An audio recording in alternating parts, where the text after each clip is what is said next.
share it with your friends and family members, so that they too can get knowledge about it. On the 21st of March, 625 AD, the Prophet, peace be upon him, ordered his army to set out on a journey to a mountain called Shaken. He was accompanied by 1,000 mujahideen, one of whom was wearing armor on his head. The mujahideen only had 2 horses, one of which was with the Prophet. At this point, the hypocrites' first dangerous demonstration took place, which was against treason. Some people in Medina had accepted Islam, but they were not Muslims by heart. The Prophet, peace be upon him, called them hypocrites. It was very difficult to find out about someone whether he was a true Muslim or a hypocrite. When the Mujahideen started marching towards the mountain of Shaken from Medina, an influential man named Abdullah bin Ubay got entangled with the Prophet, peace be upon him, in the argument that the army of Quraysh was threefold, so it would be a loss to go out of Medina and fight. The Prophet, peace be upon him, took advice from the other leaders of the Mujahideen, and most of them said that it would be better to fight outside the city. The Prophet, peace be upon him, was of the same opinion as Abdullah bin Ubay, but the Prophet, peace be upon him, accepted the decision of the majority and gave the order to march. Abdullah bin Ubay refused to leave the city. It was time to retreat that 300 men from the army retreated. It was found that they were all hypocrites, and Abdullah was their leader. Now, in comparison to 3,000, the Mujahideen had only 700 left. The Prophet, peace be upon him, could not bear it, and took the 700 and put the Mujahideen in battle order at the position of the sheikhs on the banks of the Uhud cave. Khalid stood on a high platform and saw the order of the Muslims. He told his brother-in-law Abu Sufyan and decided the position of his army. The Prophet, peace be upon him, spread the Mujahideen about 1,000 yards in length. There was a valley behind. There was a hill on one side of the Mujahideen, but there was nothing on the other side. In order to strengthen that side, the Prophet, peace be upon him, placed 50 archers on a nearby hill. The commander of those archers was Abdullah bin Jubair. The Prophet, peace be upon him, guided him and said, Abdullah bin Jubair, VO, understand your responsibility, Abdullah. Look at your rear. The enemy can move in our rear, which is a threat to us. The enemy has more horse riders. He can attack the horse riders on our side. Keep your archers focused on the horse riders. I'm not afraid of the infantry. Almost all reliable historians, including Ibn Hisham and Waqidi, write that the Prophet, peace be upon him, said to Abdullah bin Jubair in clear words, "Our rear will only be safe from your cavalry and infantry. Even your slightest mistake can give us a great humiliation and defeat. Remember, Abdullah, even if you see the enemy running away and we are winning, do not move from this place. Even if you see that the enemy's pressure on us has increased, and you should reach for our help, do not leave this place. This height of the mountain should not be taken by the enemy. This height is yours. From there, you will be the ruler of this entire area as far as your archers will reach." Khalid bin Waleed saw the order of the Muslims and told Abu Sufyan that the Muslims would not fight in the open field. Abu Sufyan was proud of his boldness. He wanted the fight to be in the open field, that is, on unlimited ground, so that he could defeat the Mujahideen of Islam. Khalid bin Waleed was brought up by his father to train him in warfare, to attack the enemy from behind or from a distance and to turn the enemy around and kill him. The division of his arms and the control over them was part of his upbringing, which his father gave him. When he saw the order of the Mujahideen from the eyes of the experienced chief, he felt that the Muslims could show the wonders of warfare. Abu Sufyan took his army against the Muslims. He sent horse riders to attack the Muslims. Khalid was on one side and Ikrimah was on the other. Both had 100 horse riders. All the horse riders were commanded by Amr bin Alas. Abu Sufyan kept 100 archers in front of the infantry. Talha bin Abu Talha had raised the flag of Quraysh. In the wars of that era, the flag had the importance of a heart. If the flag fell, the morale of the army would break and the people would be in chaos. The Quraysh started the war in such a way that a person named Abu Amir Fasiq went to the Mujahideen. There were also some slaves of the Quraysh behind him. Abu Amir was from Medina. He was the leader of the Aus tribe. When the Holy Prophet migrated from Mecca to Medina, Abu Amir swore that he would take you and all the Muslims out of Medina. He had a very beautiful history of Jews and their wealth. The Jews had a very hostile attitude towards Islam. Apparently they had an agreement of friendship and loyalty with the Muslims. Abu Amir was a puppet in their hands, but the Jews had made him a friend of the Quraysh. When the Mujahideen left Medina to fight against the Quraysh, Abu Amir went to the Quraysh. Many of the people of the Aus tribe had accepted Islam at the blessed hand of the Holy Prophet, and they were enemies of the Quraysh. Abu Amir went ahead and addressed the Mujahideen loudly. The Holy Prophet addressed him as Fasiq. Abu Amir Fasiq said, "O brave men of the Aus tribe, do you recognize me? Who am I? Listen to me carefully."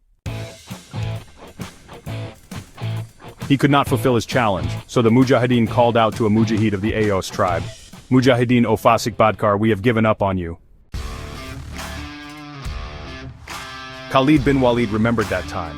The Mujahideen began to throw stones at Abu Amir and his slaves. Historians write that the Mujahideen of the Aus tribe were throwing stones. Abu Amir and his slaves, who were in the way of the stones of the Mujahideen, ate 2 stones at a time and ran away. The Jews were sitting in Medina waiting for the news of the battle. Abu Amir was eager to hear the news of his success in the talisman of the Jews. He did not know that the Muslims had destroyed his talisman of beauty and youth. Before this incident, the women of Abu Amir Fasiq, who had gone with the army of the Quraysh, were standing in the middle of the army and singing songs in surahs. In these songs, the men of the Quraysh who were killed in Badr were mentioned in such words, in such style that the blood of the listeners would boil and their veins would stand up. 1 or 2 of those women even heated the blood of the Quraysh in the form of passionate speeches. When the women were ordered to retreat, Abu Sufyan's wife Hind got on a horse and started singing a song. Her voice was loud and there was music in it. The historians did not close the entire couplet of the song. They have written that this song was a fahush, in which the relationship between man and woman was mentioned. The couplets that have come in history are like this. The name of the Abdullah in them is Banu Abdullah. Banu Umayyah was a branch of it. Banu Abdullah Quraysh had a very noble family. She said, after this, the Mujahideen of Islam attacked Abu Amir Fasiq. Immediately after that, the Quraysh began to shoot arrows at the Mujahideen. The Mujahideen fired arrows in response. Khalid bin Waleed, to attack the Muslims on his side, rushed with his 100 riders. He did not know that the archers were hiding at a height. His riders were coming unhurriedly. The road was a little narrow. The riders had to go back and forth. Khalid bin Waleed had thoughtfully brought his riders on that side. According to his father's upbringing, he was very confident that he would bring the Muslims to the position that they would be defeated, and if they did not fight, they would be crushed under the horses of the Quraysh. But from the side of the Muslims, his riders were still far away. On top of that, the archers did not leave his next riders able to move forward, nor were they able to move back. Each rider ate many arrows and fell. The horses that were hit by the arrows destroyed Khalid bin Waleed's riders. Scene 24. The riders retreat. The riders at the back turned their horses and left. Scene 25. The Women's Song. On the other side, the women of the Quraysh started singing the same song that Hind had sung alone. Historian Waqidi writes that, according to the custom of the Arab warriors at that time, it was time for each warrior to fight. First of all, the leader of the Quraysh, Talha bin Abu Talha, went ahead and challenged the Mujahideen of Islam to send someone to fight him. Hazrat Ali, may Allah be pleased with him, came forward like a gust of wind and said, "Hazrat Ali, O enemy of my religion, I come to fight you." Talha held the flag of his tribe, the sword fluttering, came scattered, but his attack passed through the wind. He was still careful that Hazrat Ali, may Allah be pleased with him, his sword wound him so deeply that first his flag fell, then he fell himself. A man from the Quraysh came running and picked up the flag and went back. Ali, may Allah be pleased with him, could have dropped him too, but this was not acceptable in individual competitions. He picked up Talha and brought him back. Another man from his family came forward. "Quraysh man, Vo, I am bound to take revenge." He was challenged and brought forward. "Hazrat Ali, Vo, Ali, come and see the cut of my sword." Hazrat Ali, may Allah be pleased with him, silently came to face him. Both looked into each other's eyes and made a circle. Then their swords and shields collided. After that, everyone saw that blood was dripping from Hazrat Ali, may Allah be pleased with him, and his body was lying on the ground, trembling. Then the Quraysh's many men repeatedly challenged and moved forward. They died in the face of the Mujahideen. Seeing Abu Sufyan, the leader of the Quraysh, falling down, Abu Sufyan became uncontrollable in anger. According to the martial law, he should not have come down for individual competitions because he was a soldier. His death could have spread disorder in his army, but he could not control himself. He was riding a horse. He put his horse on the back and... When his wife Hind saw him going, she got on her camel and went ahead singing the same song whose sign was also that if you come running, we will not let you come near us.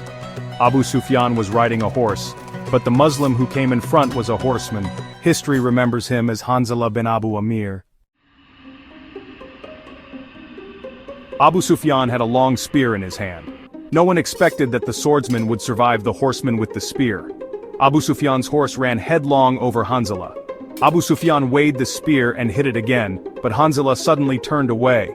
This happened 3 times. The 3rd time, Abu Sufyan's horse left, so Hanzala ran after him.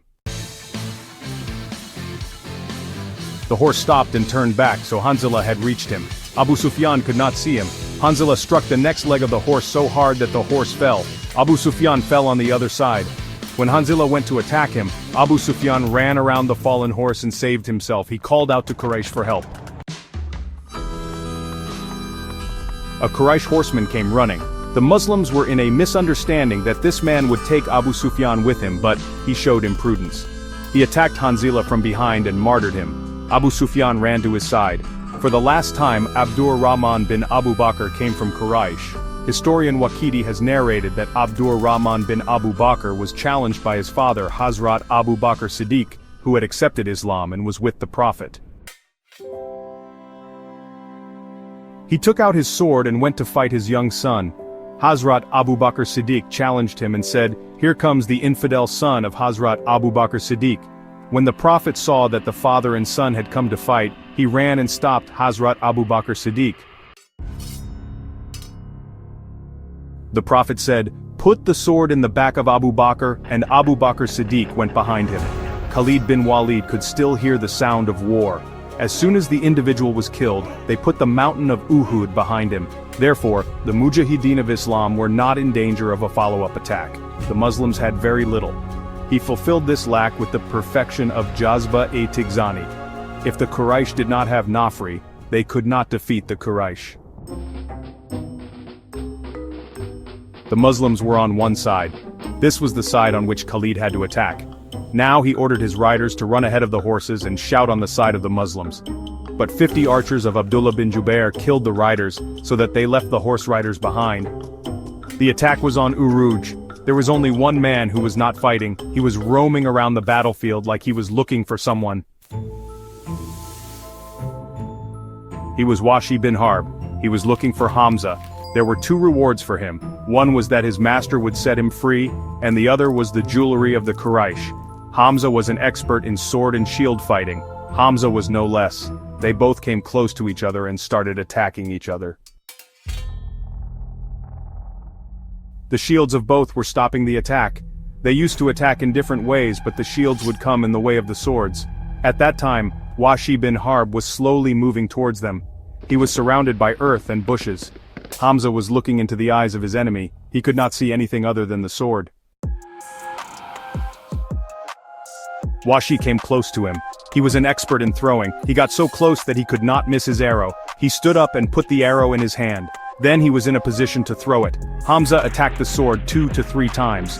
The last time Hamza's sword fell into the stomach of Sahaba.